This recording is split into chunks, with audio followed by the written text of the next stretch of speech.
magsisimula sa kasalan, usapang divorce naman tayo ngayon. Alarming yan kasi alam natin, ang divorce sa isa sa pinakamahalagang issue sa Pilipinas. Ito ay tinuturing na taboo topic at nakakalarma ngayon dahil meron na ilang inaabuso o umaabuso sa mga paraan kung paano maging legal ang diborsyo sa bansa. Kagaya na lamang ng pagpapalit ng relihiyon. Kung kaya't kaugnay po niyan, para ipaliwanag po sa atin itong Convert Now, Divorce Tomorrow scheme na talaga pong nakakabahala, makakapanayan po natin ang Sharia Counselor at Law na si Attorney Yohaira Tatlan. Attorney, magandang umaga po sa inyo. Welcome po sa Rise and Shine Pilipinas. Hello po, good morning. Good morning, Attorney. Ano po ba yung proseso ng pag-convert ng isang Pilipino sa Islam?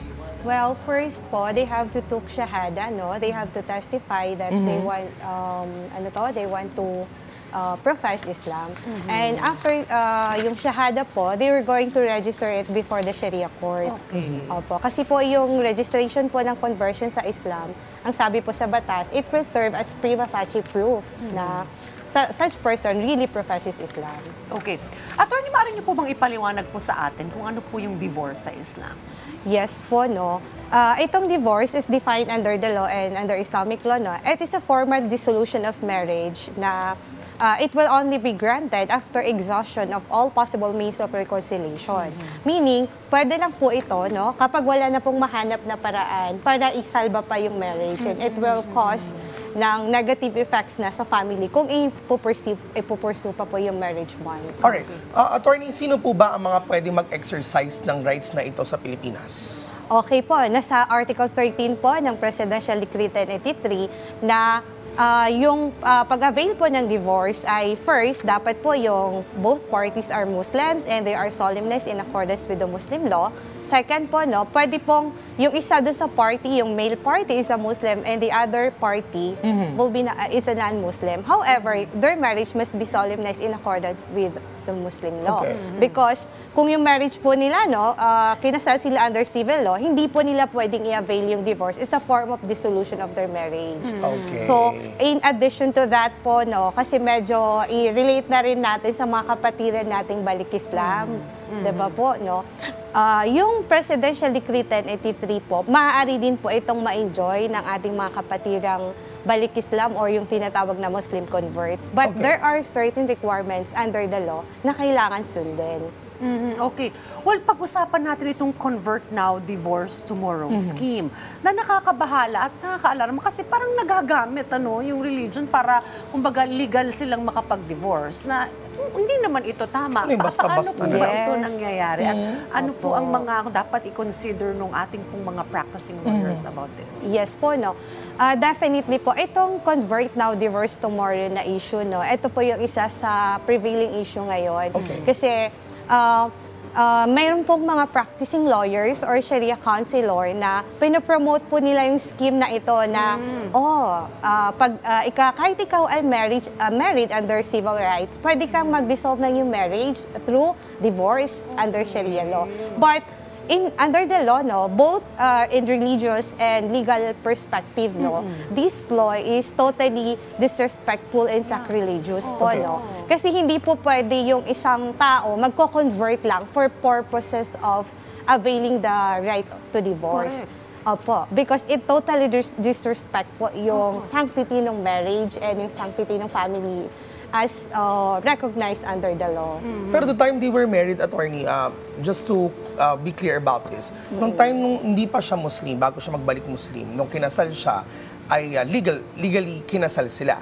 Tapos nung sila ay nag-convert to Muslim, mapapasok na rin ba siya dun sa konsepto ng Muslim rights? Naku po, ito rin po yung kailangan natin iklaro. Akala po kasi nung iba, no, ito yung mga isa sa misconception na right after you converted to Islam, pwede ka na mag-divorce, pwede ka na mag-subsequent marriage. Pero mali pong pananaw po ito, no. In fact po, no, lately lang in 2021, mayroon pong existing jurisprudence ang Supreme Court in the case of Malaki versus People, kung saan sinabi po mismo ng Supreme Court na kapag yung marriage mo is under civil rights, dapat po, kung i-dissolve mo yung marriage mo, must be under civil rights. Okay. Yes po. Babalik po tayo doon sa application ng batas, yung Article 13. So, in the case of Muslim converts naman, if they want to govern their marriage under Islamic law, first, they have to Get married then. yes po. No, if both spouses Okay. are married under civil rights, no. So dapat they have to convert into Islamic rights, Parehas and sila.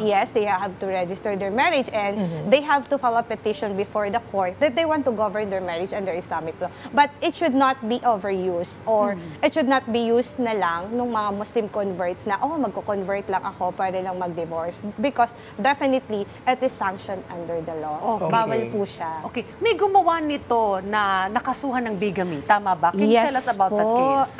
There are various cases po pagdating po sa mga ganyan, no? Yung may mga kasama po tayo na Muslim Filipinos na after conversion, nag-subsequent marriage without first nullifying the first marriage under civil rights. Okay. So definitely po, nakasuhan po sila ng bigamy.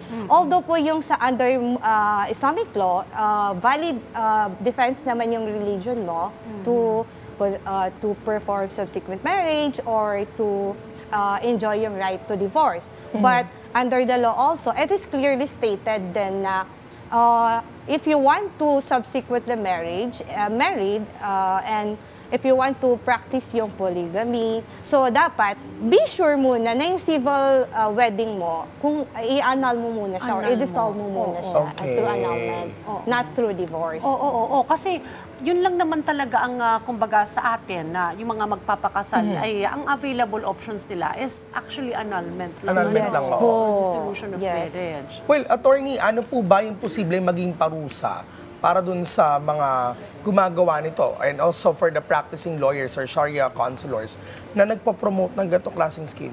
Yes po, no? Ito po ay nakakatakot kasi definitely they will be subject to criminal prosecution. Okay. For those practicing lawyers or Sharia counselors who are promoting this type of scheme, which is totally against the law and against Islamic religion, they may be liable for estafa, falsification of public documents, and Okay. usurpation of authority, among others. Okay, attorney, pahabol ko lang. Ano yung so far or thus far yung klaseng case na ganito ang na-handle mo that would you say it's a worst case na na-handle mo? Actually po, ito rin po ay current na problem ngayon sa mga civil registrars natin. Kasi meron pong dumating sa amin na inquiry from civil registrar ng somewhere in Mindanao. I will not mention the place, specific place, no, na nag-register po siya ng conversion. Then, ang pagitan lang po nung conversion tsaka yung divorce, certificate of divorce nila ay less than a month. Ay, So nako. makikita po talaga natin dito yung intention, no? Na ang intention talaga is to totally disrespect yung religion and yung batas, to circumvent the law.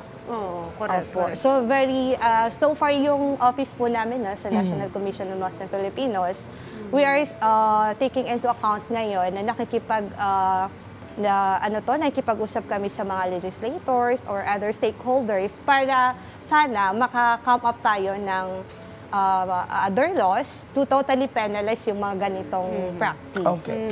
Panghuling paalala nyo na lang po sa ating pong mga manonood about this issue. Yes po. So sana po yung pagko-convert, wag po natin siyang gamitin para lang sa sarili nating kapakanan. Kasi take note po, no, yung pagko-convert po, it is a religious belief.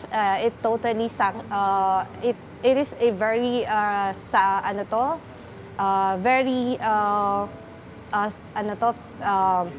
nakalimutan ko to. Well, anyway, syempre, mahalaga pa rin po syempre sa ating mga ka-RSP na dapat ay they save the marriage muna bago gawin to, Yes diba? po. Oo. Kung tatandaan nga natin yung definition ng divorce under Islamic law, it will be the last recourse and it must be granted only after the exhaustion of all possible means of reconciliation. Dapat reconciliation muna. Kung wala na talagang paraan, tsaka ka palang mag-avail ng divorce. Kung Muslim, pero sa atin, annulment. Oo. Annulment, Pero opo. save the marriage. Well, maraming salamat po sa pagbibigay linaw po patungkol po sa isyong itong Convert Now, Divorce Tomorrow. At thank you po for your time dito po sa Rise and Shine Pilipinas. Attorney Johaira Datlan, isang counselor at law. Salamat po muli. Salamat Thank po. you so Thank you much. so much.